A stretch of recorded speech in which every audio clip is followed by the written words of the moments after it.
Yo, what's up, people? I'm back. Yes, how are you? I'm gonna make live streams again. Alright? So, this channel is probably dead, I don't know. But, I hope this will be good. I'm gonna make regular live streams with you guys. Let's go. I love Spider-Man. Spider-Man movie is out. Who watched it? Oh, guys, did you watch it? So, okay, this channel is not good in shape, but that's okay. I will do this, but some I need to see something, bro. It's like shadow ban or something, I don't know. It's been a while. Okay, I've had enough time to actually sit with Spider-Man Brand New Day, and I think I know how I feel about this movie now. Because immediately after walking out of the theater, I was basically like, yeah, that was great. But the more I thought about it, the more complicated my opinion became, and I mean that in a good way. Okay? Because there are things in this movie that I absolutely love. There are things that I think are some of the best decisions they have made with Tom Holland's Spider-Man, like organic web. Oh, bro, I love organic web shit. This is good, bro. But there are also moments where I'm sitting there thinking, okay, Marvel, you were this close to making something genuinely incredible, and then you had to remind me that we are still inside the massive cinematic universe. And I know people are going to disagree with me on that. I've already seen people calling this the best Tom Holland Spider-Man movie.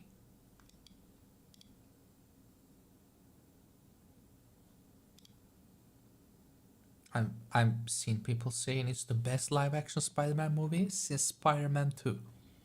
I've also seen people saying it's overcrowded, that there are too many characters, that the pacing gets messy, all of that. And weirdly enough, I kind of understand all three opinions. But before I get into the specific stuff, the biggest compliment that I can give this movie is very simple. Peter Parker finally feels like Spider-Man. Like Spider-Man Spider-Man. You know what I mean? Not Spider-Man hanging around Avengers. Not Peter Parker asking Doctor Strange to fix his life. Not Peter getting Stark technology. Not Spider-Man accidentally getting involved in some enormous multiversal event. It feels like we are watching a guy who wakes up in New York, puts on the suit, swings through the city, and deals with crime because nobody else is going to do it. And that sounds ridiculously basic, but I wanted that from these movies for years. That basically the entire promise at the end of No Way Home. Everybody forgets Peter Parker. He loses MJ, he loses Ned, he loses basically his entire support team. He moves into that tiny apartment, he makes his own suite, and he jumps out of the window. That ending was basically Marvel saying, okay, the origin story is finally over now. He's Spider-Man, and Brand New Day actually follows through on that. Peter is lonely in this movie, and I really like that they don't make the loneliness overly dramatic every 5 seconds. It's not like Peter is constantly looking into the camera going, nobody remembers me, my life is terrible, blah blah blah. You just feel it. It's in the little things. The way he moves through New York, the way Spider-Man has basically become his entire identity, the way he throws himself into crime fighting, because what else does he have? That's part of the Peter in this movie that really works for me. He's doing good, he's saving people, he's being Spider-Man, but at the same time you slowly realize that being Spider-Man is becoming a way for Peter Parker to avoid actually being Peter Parker. And that is such a Spider-Man problem. That is exactly the kind of conflict I wanted. Because Spider-Man has always been about balance. Peter wants to save everybody, but Peter also needs a life. He needs friends, he needs relationships, he needs responsibilities outside of the mask, and here the balance is basically gone. There is no Peter Parker in life anymore. There's Spider-Man, and then there's this guy who takes the mask off when he needs to sleep. That's almost what it feels like. And Tom Holland is really good at it. Actually, I think this might be my favorite performance from his as Peter. Not necessarily because he has the biggest emotional scene he's ever had.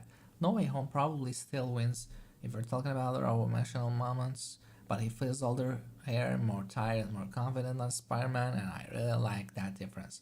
Early MCU Peter always felt like he was improvising, like every fight was, oh god, okay, what do I do?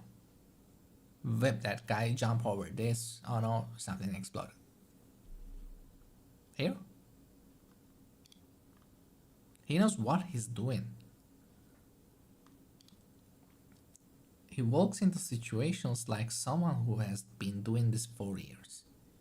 His movement feels more confident. His decisions feel faster. Even his jokes feel different because he's not joking because he's nervous all the time anymore.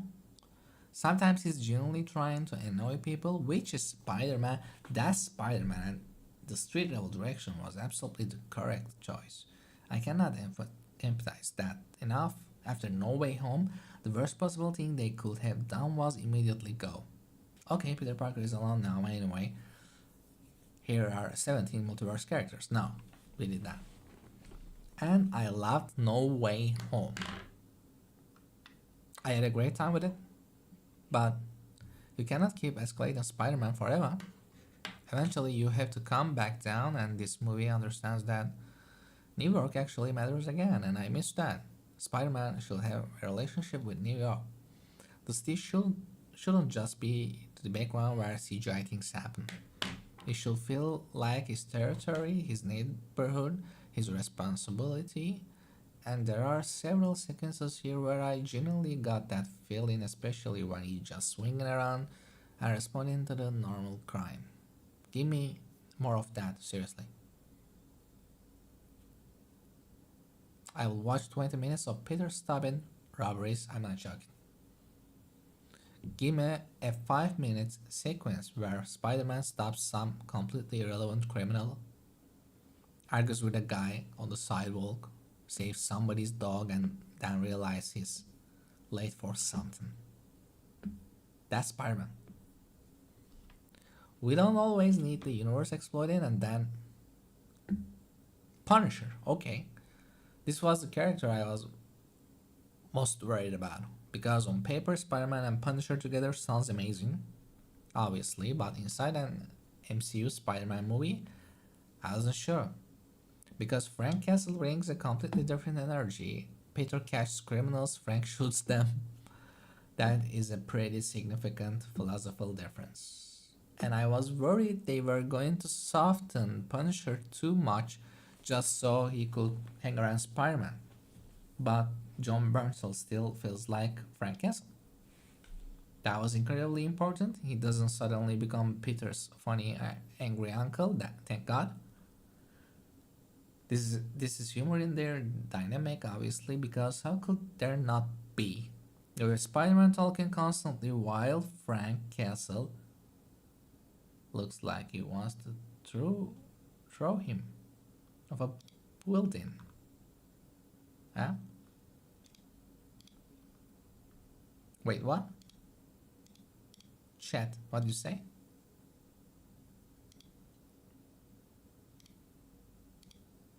Hold on.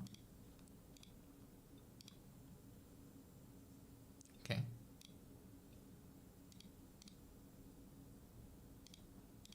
You good, bro?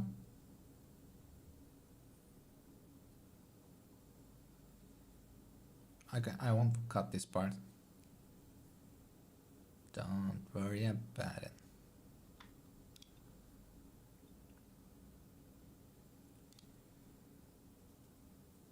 You hear Spider-Man talking constantly while Frank Castle looks like he wants to throw him off a building. That dynamic writes itself. But underneath the comedy, there's an actually ideological conflict, and that's the interesting part. Peter believes people can be saved. Frank believes some people have already made their choice. Peter sees a criminal and thinks, how do I stop this person? Frank sees the same criminal and thinks, how permanently do you want me to stop this person? And Peter is obviously horrified by that, as he should be. What I really appreciate is that the movie doesn't make Peter look naive just because he refuses to kill. That happens sometimes in superhero stories. They introduce an anti-hero and suddenly the traditional hero has to look stupid so the anti-hero can seem cool. I hate that. Like, wow, Batman, you don't murder people, what an idiot. No. Peter's morality is his strength. Spider-Man is powerful enough to kill most normal people instantly. The fact that he constantly chooses restraint is part of what makes him heroic, and putting Punisher next to him makes that clear.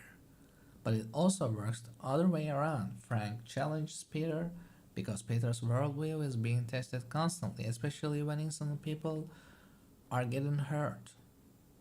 There are moments where you can see Peter thinking, what if I stopping them isn't enough? And that gets uncomfortable.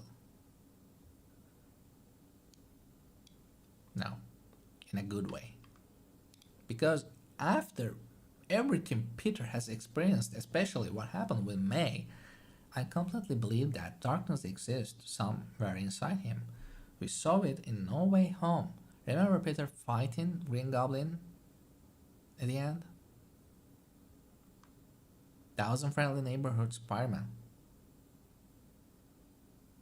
That dude was trying to kill Norman. Tobey's Peter literally had to stop him. So, that anger didn't magically disappear. Peter just learned to control it. And putting Frank Castle around him is basically putting a Vulcan representation of that anger next to Peter. Frank is what happens when grief becomes your entire mission. Peter could become something like that, not exactly Frank Castle, obviously, but emotionally, absolutely. And I think that parallel is one of the smartest things in the movie. Now, Hulk.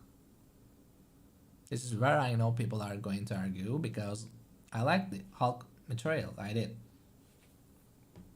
But I also think this is where the movie starts flirting with becoming too crowded because Spider Man, Punisher, Hulk, MJ, Ned, Scorpion, Sadie Sinks character, the main villain storyline, Peter's personal arc, MCU setup, there is a lot of movie. And somehow most of it works. But you can feel the movie carrying all those plates. There are sections where the pacing is fantastic, then suddenly we jump somewhere else and I'm like, oh yeah, we're doing this storyline too. And that's probably my biggest criticism. The movie wants to be a grounded Spider-Man movie while simultaneously remembering that Spider-Man exists in the MCU. And sometimes those two ideas fight each other because the best material for me is the simple stuff. Peter alone, Peter swinging around New York, Peter dealing with street level crime, Peter and Frank arguing about morality, Peter thinking about MJ, Peter trying to understand who he is now that nobody remembers him. That's the movie, that's enough. You could build an entire incredible Spider-Man film around that, then Hulk enters the equation and suddenly the scale neutrality changes. Because it's Hulk, you can put Hulk in a movie and have him equality stand in the corner. The second Bruce Banner becomes Hulk, your street level movie has a giant green nuclear bomb walking around, but I'll admit it. Some of that action is awesome. I'm not going to sit here pretending I was enjoying myself. There were moments where my critical brain completely turned off and I was just like, Spider-Man and Hulk, cool. Sometimes it's always complicated, but sometimes we Green Man punches something and I'm happy. What do you want from me? But what surprised me is that movie still finds ways to connect Bruce to Peter emotionally because Bruce understands the idea of losing control better than almost anybody. And Peter spends a lot of this movie terrified of what he might become. That connection works. And that brings us the whole idea of Peter changing. I really like this concept. Because one of the smartest things the movie does is make Peter's powers feel slightly scary again. We forget this because Spider-Man is so familiar. But Peter Parker is insanely powerful, like genuinely terrifying if you think about it. He can lift cars, he can stick to walls, he has superhuman reflexes, he can sense danger before it happens, he can jump ridiculously distances, he can take punishment that will kill normal people. And he's usually holding back. So when Peter starts realizing that something about him is changing, there is an immediately sense of danger. Not just, oh cool, Spider-Man got an upgrade. No, it's what exactly is happening to this guy. And more importantly, can Peter control it? You that's what makes the fights more interesting.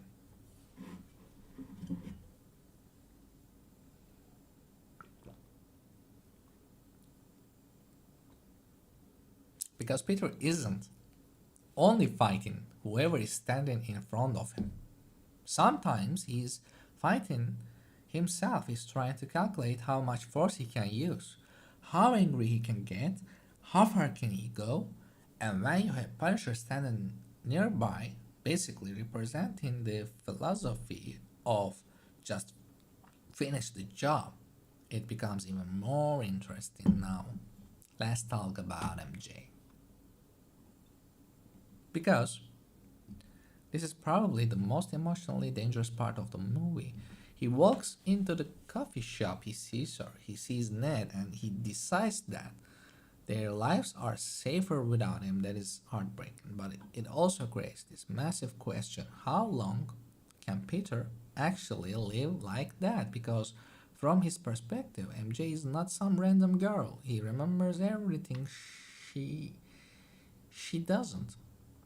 He remembers falling in love with her, swimming with her, losing her, catching her, their conversations promising that he would find her, and she has none of it. That's brutal.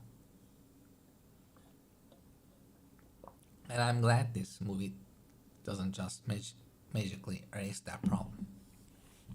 Because the easy version will be, hey, I'm Peter Parker, and then 5 minutes later, oh my god, I remember everything now. That will completely destroy the ending of No Way Home. Peter made a choice. That choice needs consequences. And this movie understands that. There's this tension whenever MJ is involved because Peter knows her and she doesn't know him. And Tom Holland sells that extremely well. You can see him wanting to say more, wanting to reconnect, wanting his old life back. But what would that even mean? Imagine being Peter. Imagine you're talking to someone who used to know everything about you. And now you're basically a stranger. How do you recreate that relationship? Can you recreate it? Should you? And even MJ falls in love with Peter again. Is that the same relationship? That is such an interesting question. Because Peter remembers version 1. MJ will be expressed in version 2. And I actually hope they continue exploring that instead of just hitting a magical reset button. Same thing with Ned. Peter didn't just lose his girlfriend, he lost his best friend. And honestly, sometimes I think the Ned part is even sadder because people talk about MJ constantly, but Peter and Ned were basically brothers. Ned knew Peter before everything became completely insane. He was the guy in the chair, he knew the secret, he helped him. He was there, and now Peter can walk right past him and mean absolutely nothing to him. That is horrifying, and I almost wanted more Ned in the movie because of that. That's one of those areas where I think the huge cast hurts the emotional side slightly. Because every minute spent setting up another MCU thing is a minute We are not spending with Peter processing what happened to his actual life. Now Scorpion, finally. Finally, how long have been waiting for this? Michael Mando showed up as McGargan back in Homecoming. In and Marvel basically went, don't worry guys, we'll get back we'll get back to that. And nearly a decade passes. Seeing Scorpion actually matter again is incredibly satisfying. And this is exactly the type of villain Spider-Man needs right now. Not another cosmic entity, multiverse villain, not someone trying to destroy 17 timelines. Give me a psychopath in New York who genuinely was Spider-Man dead. Perfect.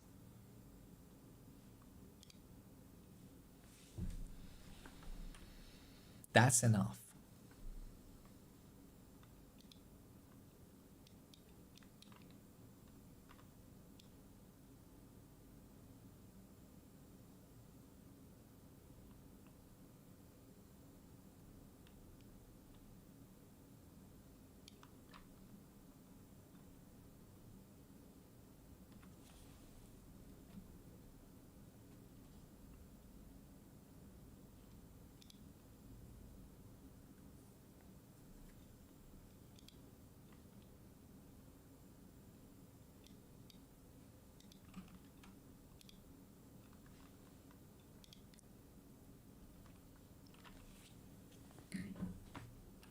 Okay, guys. I will continue this later on part 2. Yeah, hit the like button.